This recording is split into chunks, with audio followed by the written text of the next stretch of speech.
Good morning, mathematicians. Today we'll be doing lesson 9.3, using a calculator to convert fractions to decimals. As we go through our lesson today, we'll be looking at learning targets 9 and 10a, which is expressing a fraction with a denominator of 10 as an equivalent fraction with a denominator of 100, and adding those fractions, and 9 and 10b, which is changing a fraction with the denominator of 2, 4, 5, 10, or 100 into the equivalent decimal and vice versa. Let's get started with our warm-up. Today you're going to change the fraction in the fraction column into its equivalent decimal and percent. Go ahead and get started on this set now. 41 hundredths could be written as 41 hundredths or 41%. 9 tenths can be written as 9 tenths or 90%. And 6 100ths can be written as 6 hundredths. Notice we skipped the tenths and put the 6 in the hundredth spot. And we could write that as 6%. Go ahead and erase your boards and we'll get started on the next set. Now go ahead and change the following fractions into their equivalent decimals and percents. 1/4 is the same as 25 out of 100, so we can write the decimal 25 hundredths and then the percent 25%. 3/4 is the same as 75 out of 100, so we can write the decimal 75 hundredths and then 75%. And 1/5 is the same as 20 out of 100, so I can write the decimal 20 hundredths, and that would be 20%. Go ahead and erase your board and set it off to the side. With your partner now, I would like you to do the math message together. It says, use your calculator to divide the numerators of the following fractions by the denominators, 1/2, 3/4, 4/5, and 6/10. What do you notice? So do that on your calculator, and then talk to your partner about what you noticed. It sounds like as most of you did this work, for example, 1 divided by 2, you got the decimal name for the fraction, so 1/2 is equal to 5/10. 3 divided by 4 is equal to 75 hundredths, 4 divided by 5 is equal to 8 tenths, and 6 divided by 10 is equal to 6 tenths. We learned by doing this that one way to rename a fraction as a decimal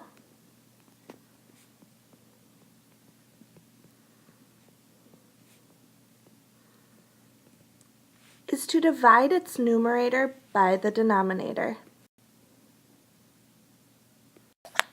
In this lesson, we're going to practice using a calculator to do some more renaming of any fraction as a decimal. We're now going to turn to page 342 and 343 in our math journals. This is something we did before when looking at equivalent fractions, and today we're going to look at the column for decimals.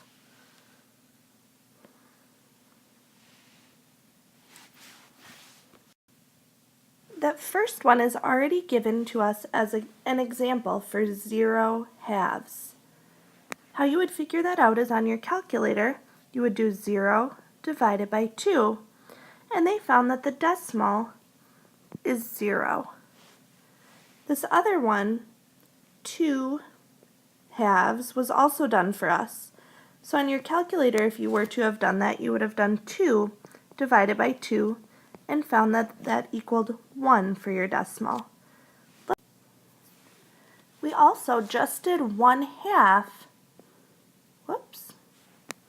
We also just did 1/2 on our math message, and we know that 1/2 is equivalent to the decimal 0.5 or 5/10. So everybody can write that one down now. And then I'm going to have you work with your math partner to do the math Dividing, so starting with 1/3, divide 1 divided by 3 to get your decimal for that one. 2 divided by 3 to get your decimal for 2/3, and so on, all the way down pages 342 and 343. And then we'll check our answers when we're done.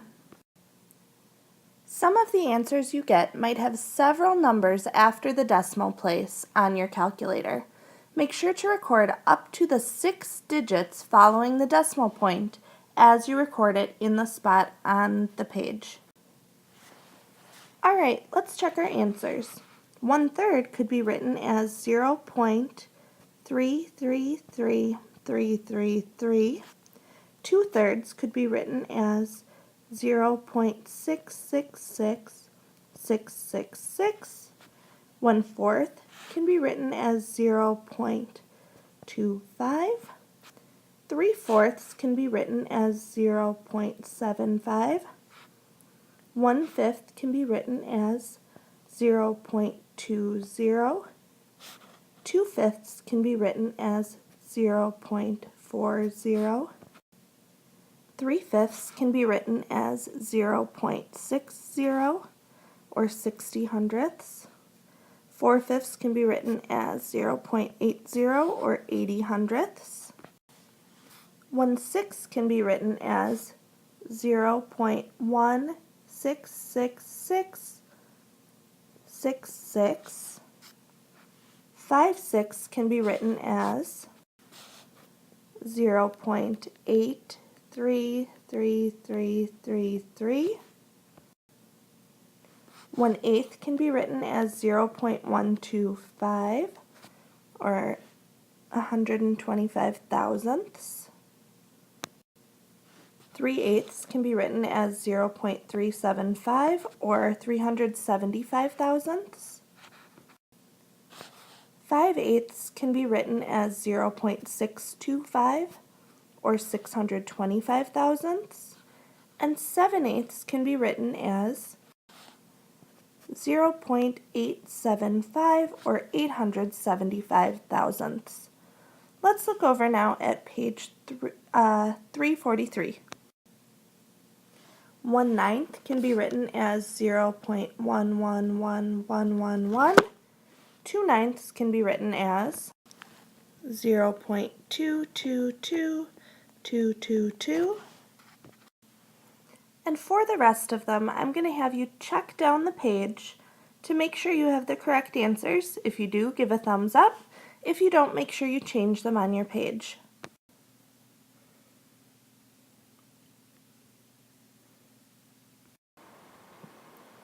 Today, the other part of our lesson is going to be working on adding tenths and hundredths. We're going to do that in a couple of different ways. The first way it shows us is to use longs and cubes to represent our tenths and our hundredths. So it says here, use a long to represent 1/10, and it can be drawn with just a straight line. Use a cube to represent 1/100th. So here our example shows 3/10, and we know 3 longs represents 10, 20, 30, or 3 of those tenths. And 23/100ths can be represented by 2 longs to represent the 20 and 3 cubes to represent the 3.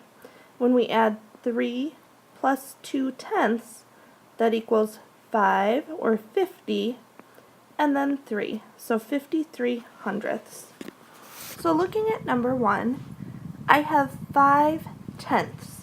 So I know that my tenths are my longs, so I'm going to draw 1, 2, 3, 4, 5 longs plus 16/100ths.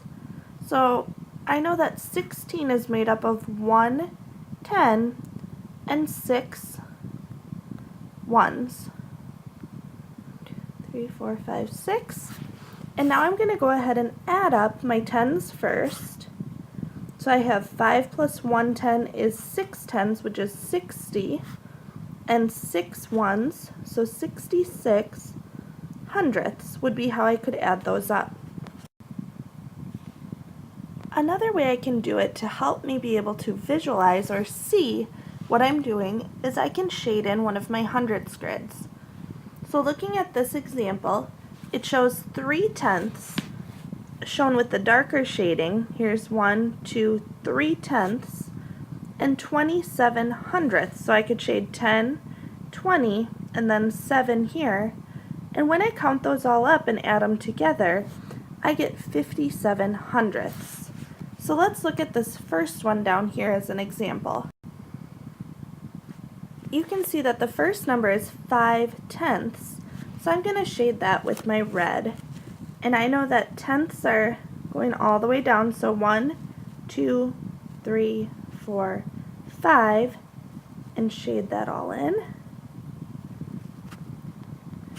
And I have 36 hundredths, so I'm going to shade that with a purple color. So I know 36, I can do 10, 20, 30, and then count 6. 1, 2, 3, 4, 5, 6. So 36 is shaded. So now when I add those all up, I have 50 here plus 36, so I know that equals 86 hundredths. Make sure you have out your learning journey as you go through your work today. So the first thing you need to do is make sure you have your date up top. Then we can check off mental math since that's already done. You'll be doing Math Masters 283A and 283B, adding tenths and hundredths, and you will get that from one of your teachers as you leave the carpet. Make sure you finish Math Boxes 9.3. And then when you're done, you're going to find a partner to play fraction percent concentration, which you can find the rules for on Student Reference Book page 246, and you'll need to cut out some cards on Math Masters page 481 and 482. This game is just like memory that you would have played before. And then finally, if you get finished with that, you'll go on to Activity B, Practice G, or Activity C, Practice G, which are both the same today. Make it a great day.